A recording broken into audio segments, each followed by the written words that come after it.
It is the glory of God to conceal a matter. To search it out is the glory of kings. This is the Message to Kings podcast.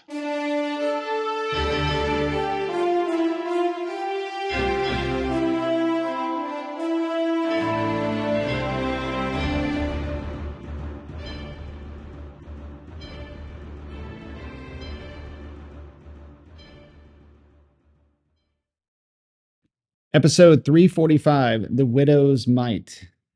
On this episode, I'm going to introduce Evangeline Heaston, my 17-year-old daughter. I've been asking her to do a podcast for the last year or so. And now that school is finished for the year, she has agreed and she is ready to go with The Widow's Mite. So I hand it over to Evangeline Heaston. Thank you, Dad, for the introduction. I'm Evangeline Heaston. I'm a senior in high school, and I'm really honored today to be able to be with you and share my love for the Bible and history. So let's dive right in. If you're not on the go, I'd suggest that you grab your Bible so that you can follow along, which I highly recommend doing so. The widow's mite appears in Luke 21, 1-4, and Mark 12, 38-44. There is so much to unpack in these short passages and their surrounding passages. So let's go right in. The widow's mite appears directly after Jesus is challenged and almost set up for failure by the Pharisees. They did this so that they could catch him in the act of treason or in the act of doing anything illegal, so that they could hand him over to the governor's rule and get him out of the way and out of Jerusalem. In chapter 20, we see the Jewish religious leaders challenging Jesus' authority, commanding him, "Tell us by which authority you are doing these things. Who is it that gave you this authority?" And they further say, "Is it lawful to pay taxes to Caesar?" There's so much to unpack here. I don't have time right now, but they're great passages. The following 40-some verses look much the same and include Jesus' parable of the vineyard owner and the statement to give Caesar what is Caesar's.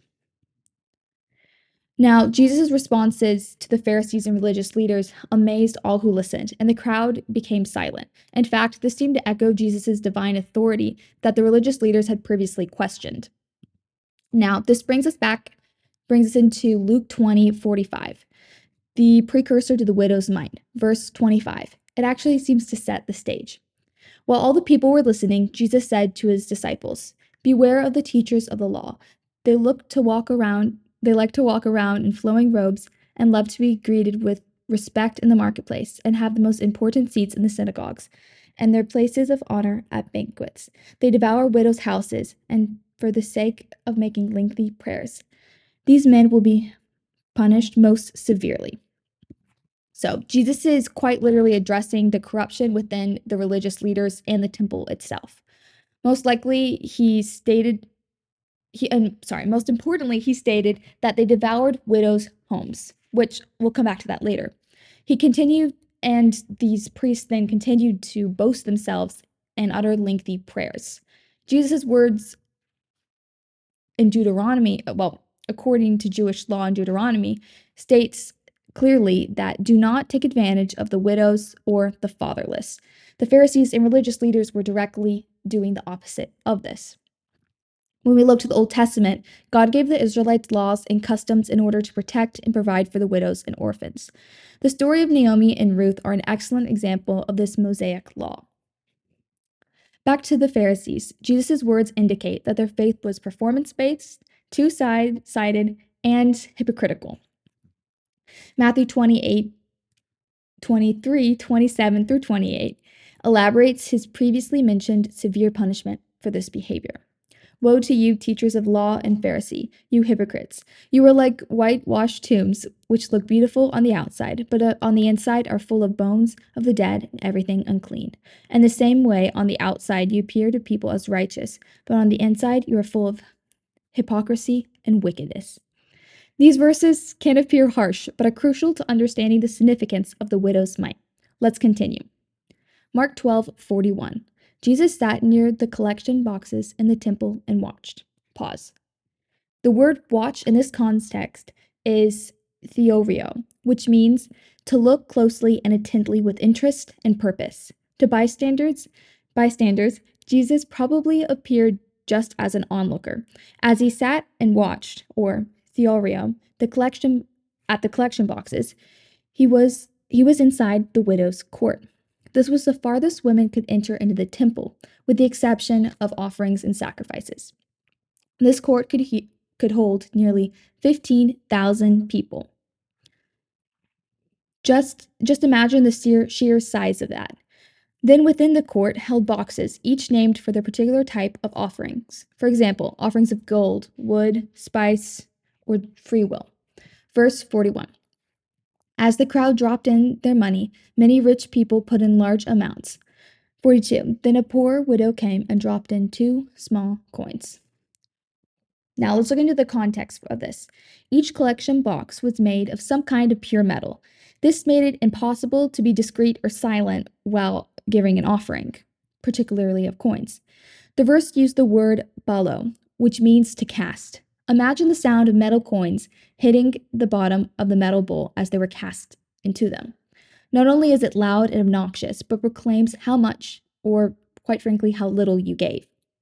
Now, think of the widow with her 2 mites, worth a quadrant. Now, for context, a mite was the smallest and least valuable coin used during Jesus' time. It was 1/64th of a denarius, which was the day wage of a commoner. And today, 1 mite equates to about 1/8 of a cent. It's practically nothing. Even a penny is nearly twice the size, just looking at it, than a singular mite. With this information, imagine the widow with her 2 mites and 2 clinks that she heard as she dropped them into the metal box. As she walked away, she must have heard the loud offerings of the rich and religious leaders. Now let this sink in. As I spoke of earlier, the widow had nothing because the religious leaders had robbed her of her house and possibly more. Now into verse 43. Jesus called his disciples to him and said, I tell you the truth, this poor widow has given more than all the others who are making contributions, for they gave a tiny part of their surplus, but she, poor as she is, has given everything she has to live on. Yeah, to really set the scene here, Jesus was watching the people give.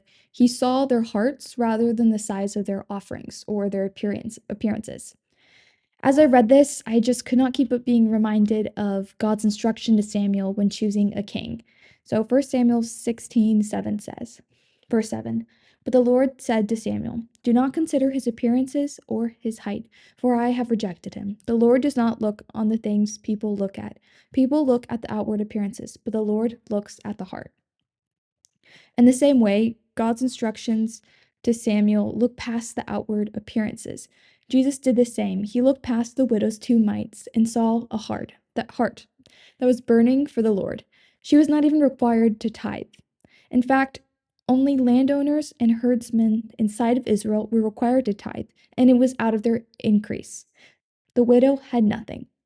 When she gave everything she had to trust God that he would provide for her needs and possibly her children's, because we don't know as much about her. Almost as if it was an act of surrender. Imagine what kind of faith that the widow had. Imagine what that faith would look like in your own life. Now, the rich gave loud offerings, and they were physically loud, but also loud in how they appeared. But they were not noticed by Jesus because he saw their hearts and their intentions.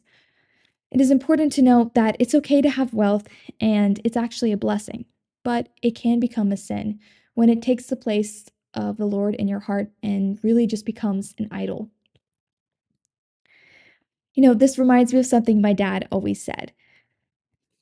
He said that in heaven we'll probably be amazed one day to see the people that maybe seem the least significant or didn't have great jobs or whatever. We'll see them with higher heavenly rewards than those that maybe were more successful, because God really just looks at their hearts.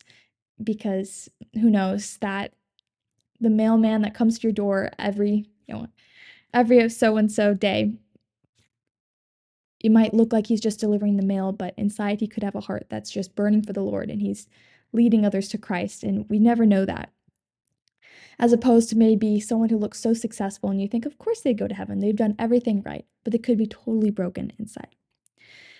So, To close out, the widow's mite really emphasizes the corruption that plagued the temple and the religious leaders, and also remains a vivid illustration of how Jesus looks at the heart and his people rather than their resources or their appearances. These passages seem to distinguish the lives of the loud hypocrites and then the quiet and faithful servants, which was like the widow. So I have two questions for you today. Does your life reflect the loud hypocrites or the quiet but faithful widow? And what would the widow's faith look like in your own life? Thank you for listening, and I hope you learned something new today. Once again, it was a pleasure to be on today's podcast. I hope it was not my last.